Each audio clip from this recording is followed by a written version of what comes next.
are listening to the e-flux podcast. Thank you for joining us in this episode of the e-flux podcast. We're speaking with Anton Vidokle, who is an artist and one of the editors of e-flux Journal, and we're speaking about the 88th issue of e-flux Journal, which focuses on cosmism.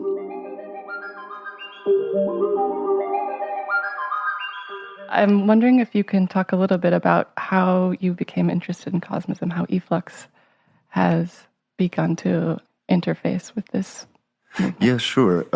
Basically the whole thing started quite a long time ago when, I think at some dinner or party, Boris Groys told me some really macabre, strange, vampiric stories about how after the revolution in the early years of the Soviet Union, there was some kind of an institute set up for immortality, and there were some kind of parties happening at this institute where people would drink cocktails, that included human blood, and the whole thing was about rejuvenation and kind of trying to become younger and live forever.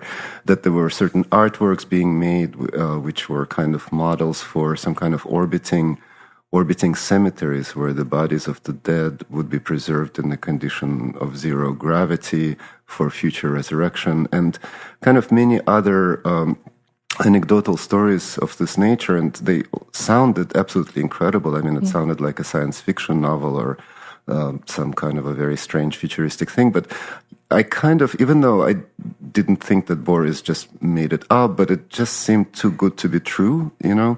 So I was very impressed, but at the same time, I kind of did not pursue it, at the time. And then about 5 years later, Brian and I went to visit Ilya Kabakov. What happened was somebody commissioned me to do an interview with Kabakov because largely because he doesn't really speak English. Even though he lived in the United States now more than 20 years, he does not speak English. So most of the interviews done with him in the last decade or two have been done through translators, which is something a little bit, there are a lot of barriers. So it was kind of an interesting idea to actually interview him in Russian for for a Dutch publication. And so we went with Brian. And what happened was Brian kind of got along extremely well with Emilia Kabakov, the collaborator, wife, partner of Ilya, and she took Brian to show him the studio and all sorts of things. And I kind of found myself alone with Ilya in his kitchen for like maybe 3 or 4 hours. Oh, wow. And he told me sort of his entire life story, which included a lot of references to exactly the things that Boris was describing to me. And then I realized, okay, so probably it's not fiction, it's not some kind of an anecdote. Maybe there is some kind of a historical base for all of this. And then I started looking into it and discovered Fedorov and Bogdanov and Chizhevsky and all of the wealth of this cosmist thought and cosmist writing. So what were some of in that 3 or 4 hour conversation with Ilya Kabakov, what were some of the things that piqued your interest? Do you remember? Well, there were so many, because Ilya is, first of all, a really great storyteller, so basically everything that he says is actually rather interesting, and also he is a very, very brilliant person, so even though it's entertaining and sometimes anecdotal and whimsical and funny, but there is always something that's actually quite serious that's being communicated that you really need to think about, He's very, very unusual in this way. It's quite impressive.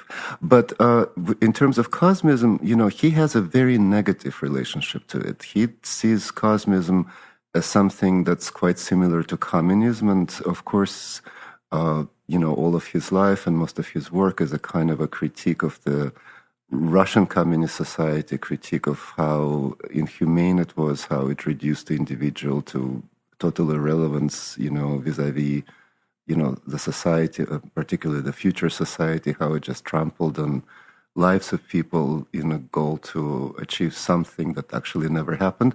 So he sees cosmism in a very similar way. For him, it's something that reduces, by enlarging or making cosmos so important, it paradoxically for him reduces the significance of human life or human existence. We become like ants or like grains of sand in this immensity of universal space. So he has a very critical, very kind of negative a relationship to cosmism. Nevertheless, he's completely fascinated with it, and it appears in almost every single one of his work. So clearly, he's quite engaged with these ideas, even in a way that's actually critical and negative, but yet it's something that matters to him a great deal. Yeah. And it seems that something that has been brought out in some of the work that you and e-flux have been doing around cosmism deals with how many people have been influenced by this line of thinking and how it's just sort of permeated. And I wonder if you could talk a little bit about the narratives of cosmism that have been explored thus far and what those are, and then what narratives around cosmism need to be explored more. Mm-hmm, mm-hmm. Well, absolutely. I mean, I guess maybe first we need to actually tell the listeners what cosmism is, because most people are still really unfamiliar with it. And of course, first of all, please go to e-flux.com and look at the journal. And this month there will be, more than 10 essays published in cosmism. And we've been publishing original works and other sort of interviews, conversations on the subject for quite a long time. I think the first publication of cosmist text that we did was when we did that project at Venice Biennial Super Community, where we published a whole selection of original texts by Fyodorov, by Bogdanov, I believe, by Alexander Svetogor as well, which were translated to English for the first time. So we've kind of been engaged with this topic for a number of years now as a publication, but this is the first time we actually publish a full issue dedicated to this topic. And it's a little bit of a different kind of publishing, because these are new texts. These are texts by contemporary artists and theorists and philosophers reflecting on this topic. This is not republication of historical texts or translation of texts from 1920s or end of 19th century. But maybe to come back to what is cosmism, well, basically it's a kind of a one-sentence philosophy, where that's evolutionary, we're incomplete because we're mortal, that death is not natural, death in the thinking of cosmist thinkers is not inevitable, it needs to be overcome, and this is the direction of our evolutionary development, and it should be overcome by human means, through technology, through science, through social organization, that we need to modify our body to make it stronger, enable it to live indefinitely, exist without oxygen, derive energy directly from the sun or from other sources without taking other life, be it plant or vegetable life, and to be able to live in the cosmos as a kind of a, let's say, a being that is free to inhabit this universe in a much more diverse way than being confined to just one planet, which is Earth. And the other side of cosmism is a project of universal resurrection. So unlike communism or Marxism, that basically projects the utopia, this paradisical society where all of the conflicts are resolved and humans live not in an alienated way, but it locates it in a distant future, right? Meanwhile, the generations that are sacrificing and working towards it die. So only those future generations would be able to actually enjoy the benefits of communism. And it does not really offer anything to all of the victims of history, all of those who participated in the struggle and suffered and, sacrificed themselves to achieve it. Cosmism is very different. So while it does sort of propose a kind of almost a utopian society of immortals that will be achieved in the future through science and technology and social organization, their obligation would be to actually go back and resurrect everybody who ever lived. So basically everybody that has ever existed, every thinking being, including animals, even in some cosmist writing, it even extends to the realm of bacteria and viruses, and basically any organic sort of entity that has ever existed needs to be brought back. And in this totality, then we become complete as a kind of as species, that's when everybody can be reunited across all of the generations that ever existed, in that is like the sense of evolutionary completion, yeah. And of course, a lot of cosmists realized right away that this planet is not sufficiently big to support such enormous population. So they advocated development of space travel, design of rocket ships, exploration of space, colonization of other planets, and so forth, to create living space for this kind of resurrected humanity and resurrected sentient life, yeah. So that's basically cosmism in a nutshell. And of course, to achieve such an enormous project, they also recognized that it would be impossible to do so under conditions of capitalism, yeah, because capitalism is not the most efficient way of sharing resources, of producing resources necessary to accomplish such a monumental goal. That society will need to be reorganized. Consumption of luxuries would probably need to end. All of this kind of unequal distribution and exploitation and alienated labor, all of this has to go out the window. Private property as well. Everything probably would need to be collectivized and jointly developed in such a way that all of the resources are directed towards this task of achieving immortality and resurrection of previous generations. Yeah. So in a way, it kind of describes a society not very different from communist society, where everybody is actually working really hard. But the goal of this is really the motivating factor for a lot of cosmism was actually love. Yeah. And what kind of love? Well, not sexual love. Love for parents, love for brothers and sisters, love in a kind of, let's say, not love that results in sexual reproduction, let's say, but love may be modeled on the love that exists in the divine family. Within the Christian tradition, the divine family is basically three persons, the Father, Son, and the Holy Spirit. And even though there's three distinct different personalities that can act independently, they never disagree, or there is never a conflict within the divine family, because they love each other so much that it's impossible by definition. Yeah, so it's a kind of a plurality that is a singularity that is united by love.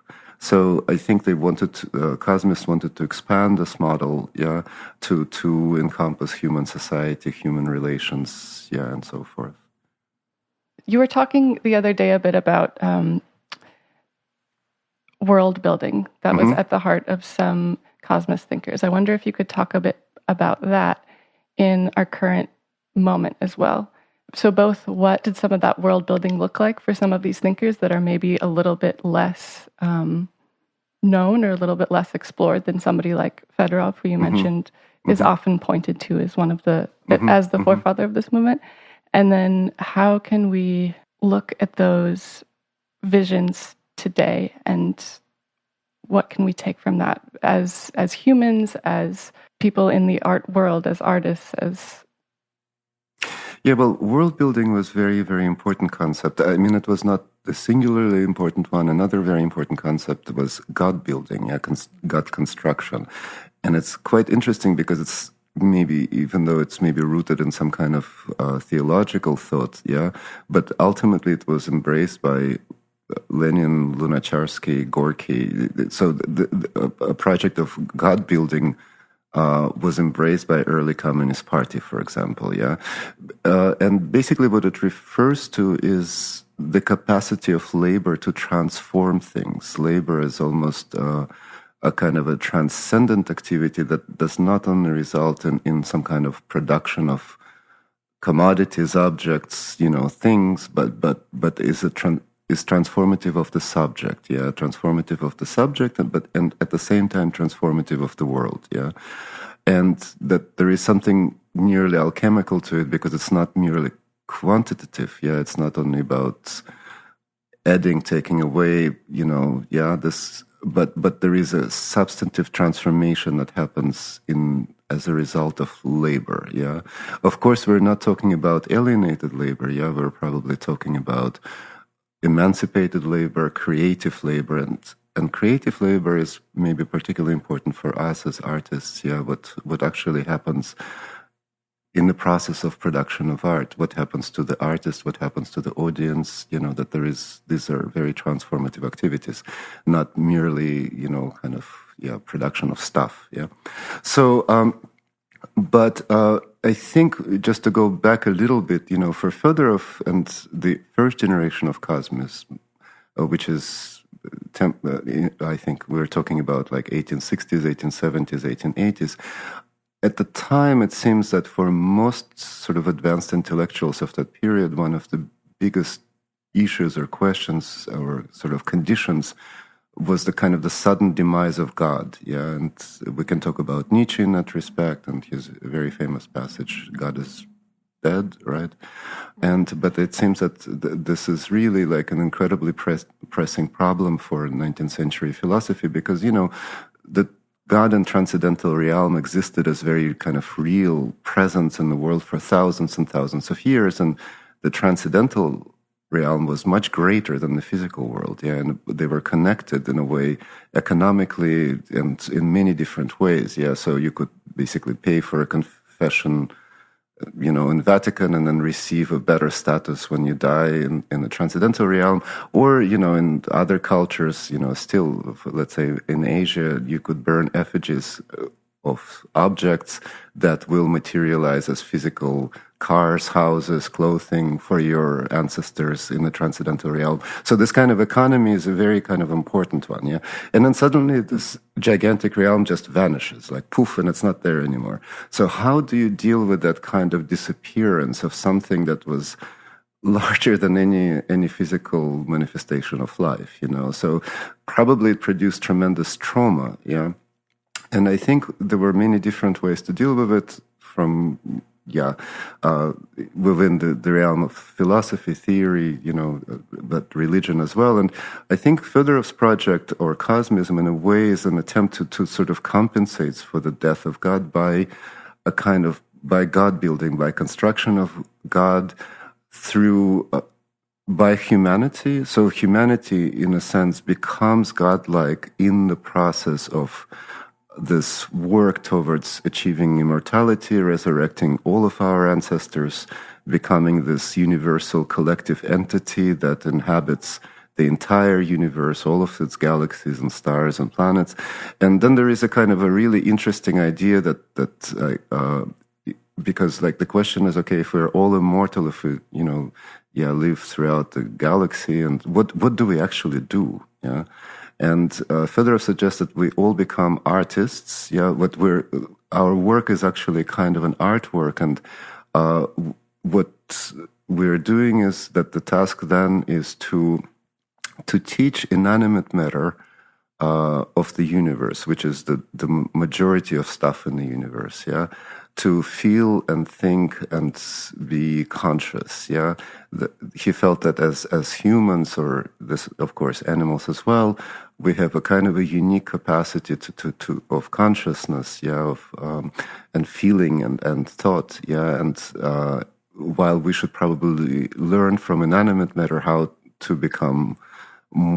live longer, one can learn a lot from rocks in that respect, for example, But in exchange, we need to teach all of that matter how to share our unique ability with it, which could be a project that takes, millions and millions of years, and then in the end of this, then when the entire universe becomes one single interconnected conscious organism, that in that moment it becomes the same as God, a self-same of God. So it does not replace God, but if God is not there anymore, it effectively becomes God. So that is the whole labor of God building and world building in a certain sense. Wow. Pretty sweeping. And it's an artwork. The entire thing is described as a kind of a project of art or a work of art. Can you talk a little bit more about that?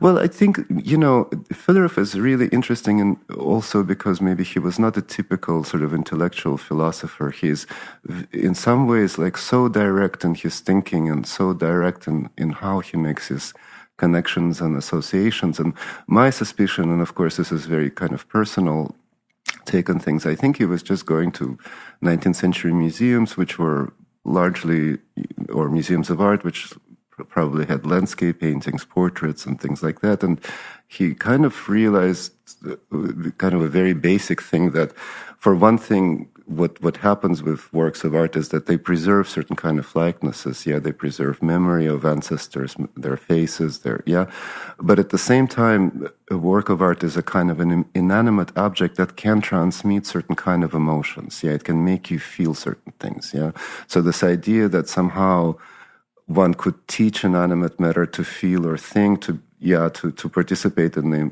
intellectual, emotional, thinking life of an organic being, I think it's kind of connected. Maybe this is why he connected all of this with the project of art so much, because it kind of happens there in a certain way. Yeah. Mm. You were speaking the other night, we had an event here at e-flux, and you were speaking about this sort of amazing lineage of tools that were passed down from one person to the next, sort of maybe beginning even before Fyodorov. That's quite. Yeah, I know what you're referring to. Yes, absolutely. I mean, I was working with a couple of colleagues of mine, an artist from Moscow, Arseny Zhelaev, but also the director of a tiny library in Moscow, which functions also as a kind of a unofficial museum of Fyodorov, Museum of Cosmism. Her name is Anastasia Gacheva, and we tried to put together a chronology of cosmism, a kind of a timeline, because it's just quite difficult to place all of this historically, just because there is so little information and so little has been published, and most people are not really particularly aware of it.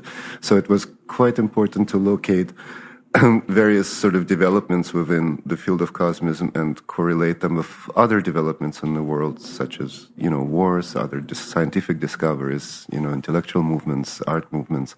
And, of course, when you make a chronology, it's always like the question is where to start. Yeah. So where did you start? So at first we thought we would start with Fyodorov, but then I noticed that Anastasia included a couple of writers from an earlier generation. So one of the most interesting people that at the very beginning of this sort of intellectual tradition is Prince Adayevsky, who was a journalist, a novelist. He's best known for a novel that he wrote, which is called Russian Nights, which is a work of fiction.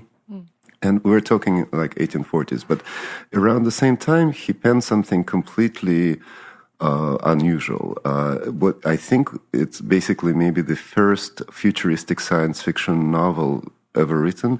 Traditionally, a science fiction genre in literary history is ascribed to Mary Shelley and Frankenstein, but Frankenstein, of course, is not a futuristic science fiction. She does not try to describe a future society. It's located in her own time.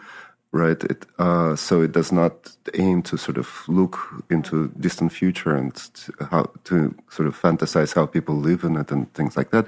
Well, this is exactly what Adayevsky does. The novel is called 4338, which is the year in which it takes place. It's the year before Earth is supposed to be destroyed by a comet that is coming at it from outer space, and it's been detected. There is a very large concern on Earth that the world is about to end.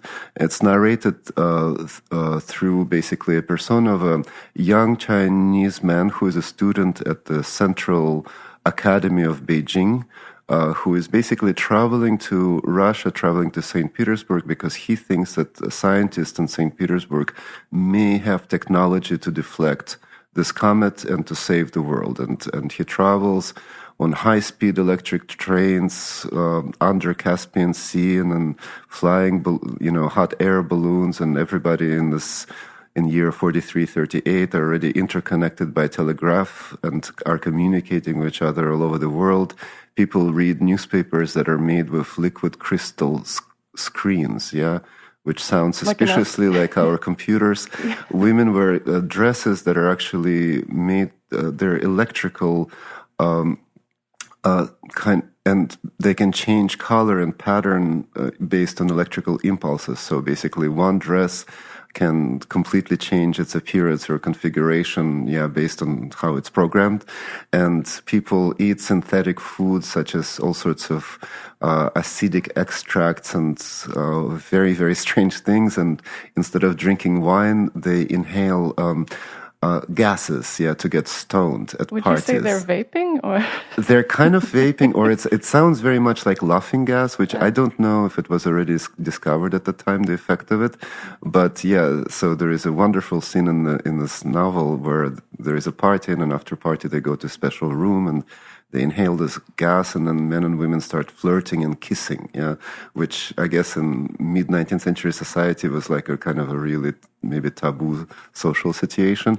But it also describes moneyless economy already. There is a fantastic scene where an American traveler enters a kind of a restaurant and he wants to order something, and it turns out that actually everything is free and you get a menu that is correlated to your profession. So it's a kind of a meritocracy, and there are kind of... Who's at the bottom? I don't know, but apparently poets are ranked very, very highly, and then historians are somewhere in between. And of course the American is very concerned that, like, what if he doesn't want to eat this particular menu? What if you want something else? And the owner says, well, then you have to pay for it. And then he's very shocked to find out that this whole restaurant is actually free if he only eats what is proper to his profession. So, but basically, and it also describes planetary climate control, and apparently the economy of Russia at that time is largely based on exportation of cold air to southern China. So there are these gigantic pipes that channel cold air from northern Russia to Hong Kong area or something like that to cool down their climate, and that is like the what underwrites the economy of Russia in year 43-38. But it's quite fascinating, and it already has a lot of kind of technological imaginary that we then see in Fedorov. And then I found out that actually Odayevsky was the director of the library where Fedorov worked most of his life. And even though this novel was not published at the time and was not actually finished, it exists as an unfinished form of 12 letters, that I'm absolutely certain that Fedorov was totally familiar with it because the manuscript was in the collection of the library. So in a way, like, you could say that is the origin. But then it turns out that actually Odayevsky was not the only person to write this kind of a fiction novel about Earth being destroyed by a comet, and there was actually a comet that was detected in 1790s by German astronomers named Biela, Comet Biela, which was erroneously thought to be on a collision course with Earth. And there was a kind of a global panic around 1820, 1825, where a lot of scientists and intellectuals all over the world, kind of like what we experienced in year 2000 with this the computer panic, that everybody thought that Y2K, right? Y2K, exactly, So everybody kind of expected this imminent end of our world, which was basically a result of a miscalculation of the trajectory of this planet, of this comet. So maybe like the origin of cosmism is really in a kind of a celestial moving object, that once we realize that something can come from the depths of space and destroy us and end our world, our imagination starts to be directed towards cosmos, because it's not just a neutral background for all of the drama of life on Earth, but it is actually an active force that could at any moment end our existence. Yeah, exactly. So you were just talking about Comet Biela, and it actually came back a couple of times, right, throughout the 18th century, and it's still out there. I mean, it's still in our solar system. It makes an appearance at regular intervals. I think every 60 or 70 years. Okay, so this is still a force that's acting in the world. Well, cosmos is still a force that's active in the world, but there is also so much development in the field of longevity. All of this attempt at immortality, of course, now we live 100 years later from the time when a lot of these ideas were developed in Russia, and the technological capacities are completely different, of course. And with the kind of developments that are taking place in biotechnology at the moment, of genetic research and artificial intelligence, a lot of these things that seemed like totally science fictional in 1890s or 1920s are actually becoming much less fantastical now, and kind of at least are within the horizon of what is technologically possible. And of course, that sort of becomes interesting to a lot of very sinister people. Yes. For example, like Peter Thiel, who is apparently has been receiving this blood transfusions, plasma from blood of teenagers in a private clinic in California that offers the service to basically rejuvenate himself, to stop aging, and to sort of maintain what he thinks his mental capacity or something like that. And apparently it's working, which is actually exactly what Alexander Bogdanov theorized with this clinic for blood transfusions that he set up in Moscow, which is what originally Boris Groys was referring to me, was telling me about. But of course, in the 1920s, people didn't even know that there were distinct blood types, and genetics has not really been discovered or understood in the way it does now. So. But essentially, the intuition of Bogdanov that somehow blood exchange between young people and old people could have this kind of rejuvenating effect was essentially correct.